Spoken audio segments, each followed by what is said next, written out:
Voilà, Monsieur le bourgmestre, Mesdames, Messieurs, voilà, cette rétrospective aurait déjà dû avoir lieu l'année passée, justement pour souligner le combat que Raymond Laure mène depuis 20 ans avec la pierre, avec le marbre.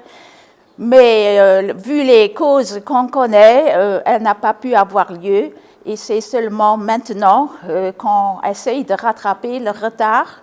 Donc, il faut ajouter une année de plus. Déjà, comme enfant, Raymond Laure aimait donner des formes bizarres au sable quand il jouait et un peu plus tard au bois. Mais ensuite, en tant que jeune homme, il a suivi pas mal de cours de formation dans ce domaine-là pour former le bois et mettre le diplôme de maître ébéniste dans sa poche. Il s'est encore inscrit pour 3 ans à l'école, à la haute école pédagogique à Mannheim. Et par la suite, il a continué à se lancer dans la direction qu'il avait choisie, c'est-à-dire de tailler la pierre, de tailler le marbre. Une autre étape l'a mené en Italie, toujours dans le but de se parfaire, et c'est en Italie qu'il a suivi les cours d'un sculpteur très connu du nom de Pierre Weber, qui était responsable pour la copie des grottes de Lascaux. Donc, ce n'était pas n'importe qui. Mais en fait, pour gagner sa vie, il fallait bien le faire, et aussi pour avoir les moyens et la possibilité de continuer sur sa lancée, il est devenu en fin de compte enseignant dans une école à Luxembourg, au Limpotsberg. Et c'est là que nous nous sommes connus, nous sommes devenus des collègues. Et il faut dire que tous les deux, on était un petit peu considérés comme des marginaux dans cette école parce que le lundi, après le week-end, quand on revenait, les collègues, ils parlaient surtout voiture et puis match de foot, alors que moi, je continuais à rêver à mes excursions du week-end, des excursions, des voyages culturels pour visiter des musées, des expositions, et que Raymond, lui, il avait encore 1000 idées dans la tête pour former son bloc de marbre qu'il allait chercher en Italie. À Pietrasanta, c'est une petite ville de la Toscane, pas tellement loin de Carrare. Et d'ailleurs, c'est un centre quasiment historique pour la sculpture, et c'est là que tous les grands sculpteurs du monde se donnent rendez-vous. Mais la grande aventure a commencé vers la fin du siècle dernier, et c'est le 14 juillet 2000 qu'a lieu l'inauguration officielle de son atelier pas très loin d'ici. Alors, il a choisi le marbre de rester sur cette lancée, beaucoup moins malléable que le bois de ses débuts, mais beaucoup plus dur, beaucoup plus résistant, et donc, comme on dirait de nos jours, aussi beaucoup plus durable et moins éphémère. Il a continué à aller chercher ses blocs à Pietrasanta, et c'est là qu'il a rencontré 2 sculpteurs très connus, Cesare Riva et Michele Benedetto, qui l'ont aussitôt pris sous leur aile. Ils lui ont fait part de leur expérience, ils lui ont donné des conseils. Et en fait, ils lui ont ouvert la voie vers la sculpture professionnelle. Et les 3 compères, finalement, sont devenus des amis de cœur. Et même un peu plus tard, ils se sont lancés dans une autre aventure. Ils ont organisé à eux 3 une exposition itinérante appelée TRE. C'était 3 sculpteurs, 3 amis, 3 rêves, 3 tempéraments différents. Et cette exposition, elle s'est produite à Milan, Bruxelles, je crois même aussi à Londres, à Castellanza, et aussi à Luxembourg, c'est-à-dire à Strassen, à la galerie Spieren. Et là, elle était précédée d'un symposium qui avait eu beaucoup de succès. Mais après cette expérience, Ray a continué seul. Et maintenant, ses œuvres se trouvent aussi bien dans des collections privées que dans des musées internationaux ou bien des lieux publics, aussi bien à l'étranger qu'au Luxembourg.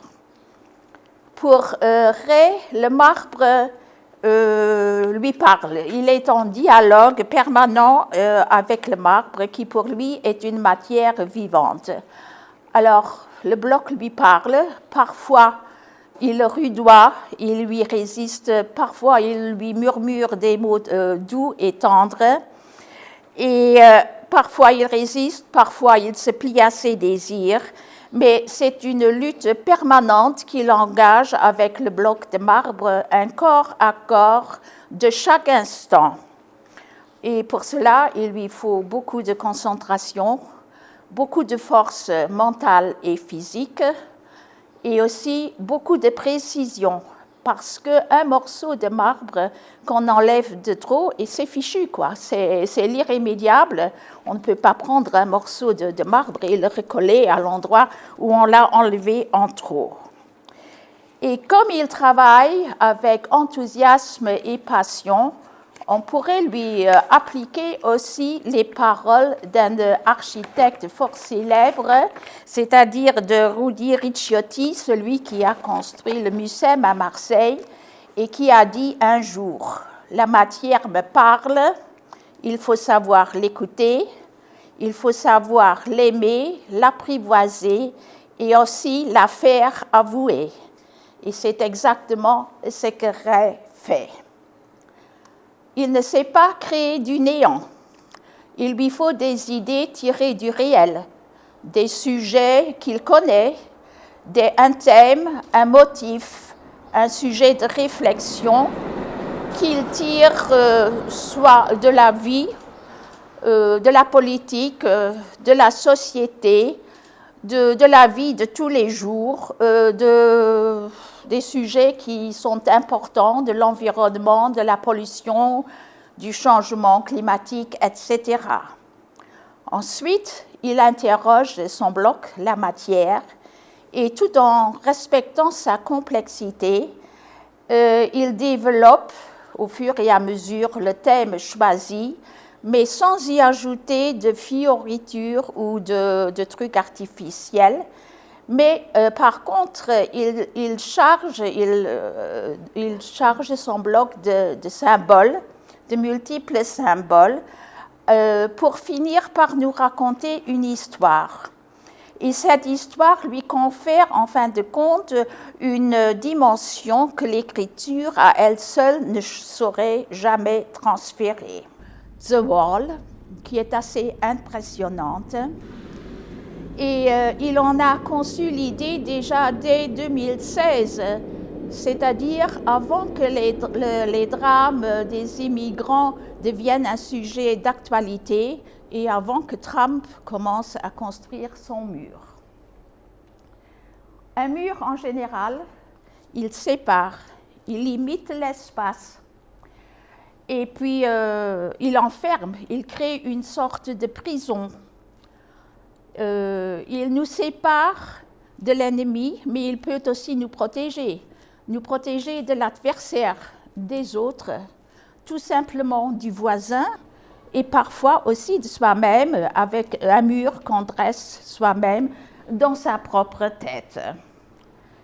Mais quand on est devant un mur, pareil, on a envie quand même de l'escalader, de percer des trous, de passer par-dessus pour voir ce qui se passe de l'autre côté, s'il s'agit d'un monde qui est meilleur que celui dans lequel on vit.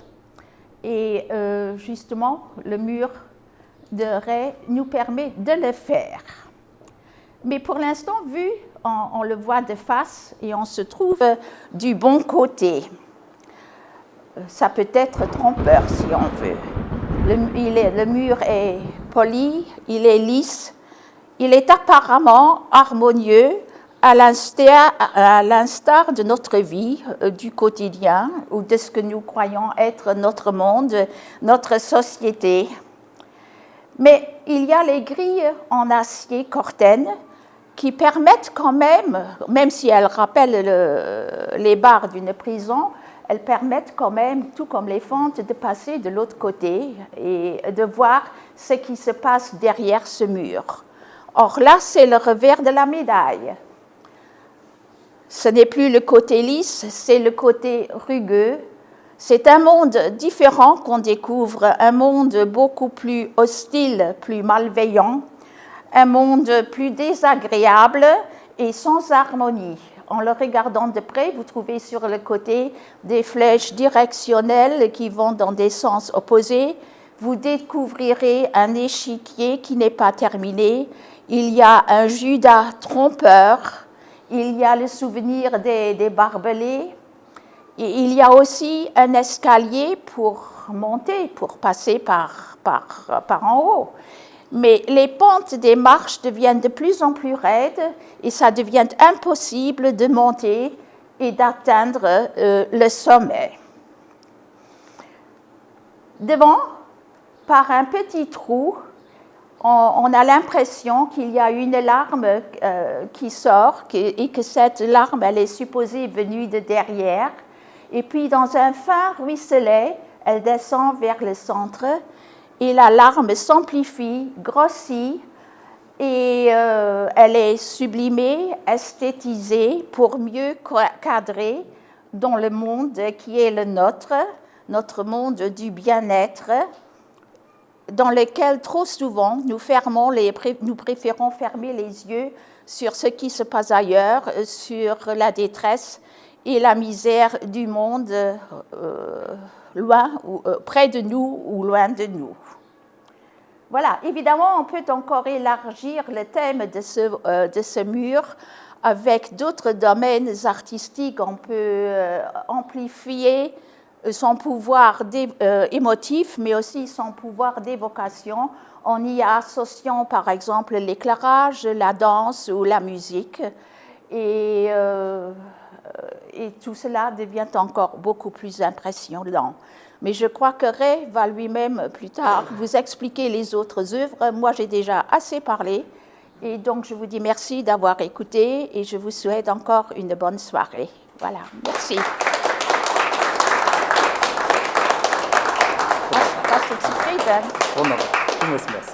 Tipptopp. Maar ja, dat is mijn ganz groß Eier, ich alle guten Haut der von heute zu begrüßen. Die Damen und die Herren, an für allem Leverem, super. Das hat etwas organisiert, was genial ist. Ich meine, wenn Rem etwas organisiert, da kann ich dann so machen und wir sehen, dass es einfach flott und interessant geht.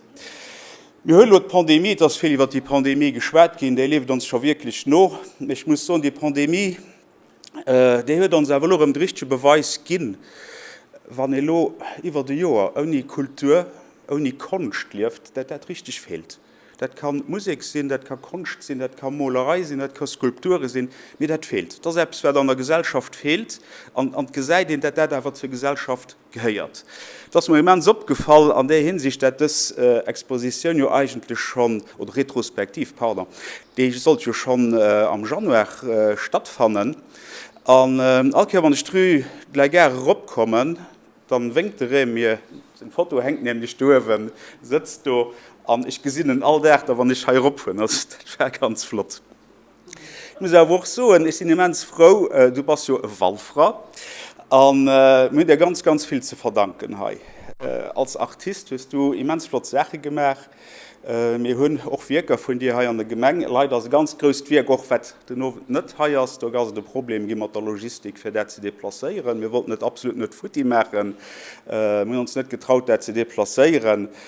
Das fehlt leider heute, mit das einfach auf den Fotos hier. Und wenn ich von Fotos schwätze, ich habe mich eigentlich gefragt, ich habe gefragt, wie ein professioneller Fotograf das gemacht hat. Du sagst, ja, das ist aus der Familie. Felicitationen einfach noch für die Fotos, dass das eine Exposition an der Exposition ging. So. Wie gesagt, mir da ganz viel zu verdanken. Das ist der Atelier auch hier, das ganz viel auch mit Jean geschafft. Und, du gehörst als ich zum artistischen Inventär zu Walfer. Mir wäre aber ganz wichtig, als du, wenn den Wirker hier guckt, du bist nicht nur ein brillanter Artist, aber du bist auch visionär. Wenn in engem dir auch die Sachen erklärt, und dann gibt es auch Erklärungen, da gesagt den, dass das wirklich visionär ist. Mauer, so wenn das da wirkt, wo wir ähnlich drüber geschwärzt haben, auch über die Pandemie. Ich muss so in all Respekt, das ist nicht nur ein artistischen Teil, mit das aber auch die Visionär oder beim Artist, wo ich auch ganz flott fand. Eng aner Sache werde ich auch ganz hofrisch op de Reem sinn als Wallfrau. Ich mengen oni Hirn hat man de Kulturschap heinet. De Kulturschap ass eng Platz gehen zu Wallfer, wo Artisten können ausstellen an oder so und so opgebaut loser los an das lo wirklich zu eng inkontournabel in der Teilien. Merci enke am Numm vun der Gemeng. Für die Wonnerberg retrospektiv an ich will nun dawer net die Läche das, weil ich will nun, dass du aber nach méi kreéierst nach da kannst du nach méi schaffen an nachflecht méi ausstellen an schw mens froh, wenn man nach kenten eng größere Ausstellung mache, wann dat méiglich wär mir die Hai retrospektiv als Wonnerberg. Ich wünschen da ganz viel Succès an je alle Goeten ganz schön nowen an eng Sche Visit. Merci.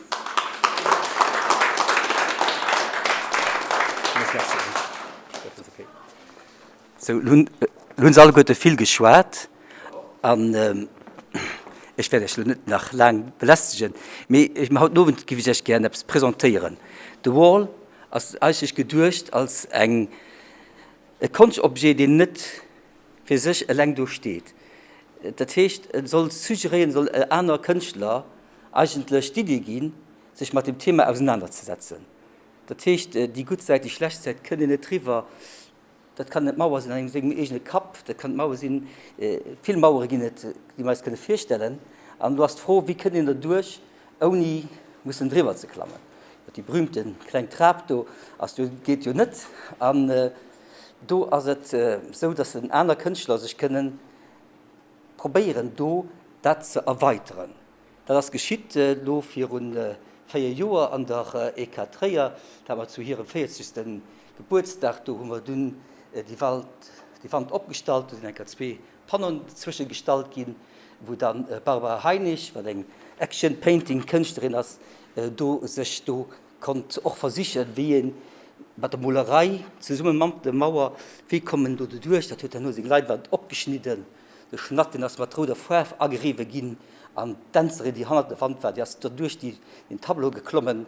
Ganz interessant, wie hat probiert hat, mit dem Sujet umzugehen. Wir hatten dann aber auch den Paul Schumacher an Sandy Flint an der Pierre Grobetti haben sich auch dem Thema gestaltet. Sie können halt nur mit Leuten nicht teil sein. Das heißt, wenn ein Datum sich verschiebt wird, sind die Leute physisch nicht halt nur teil sein. Aber sie haben hier Performance, was nicht üblich ist, mehr das abgeholt ging. Und du musst auf die Matte zurückgreifen. Die Performance, die dauert kurz. Es ist interessant für zu sehen, wie du mit Videomapping, mit Ton, mit Musik, du Künstler für sich tun, die Mauer zu durchqueren.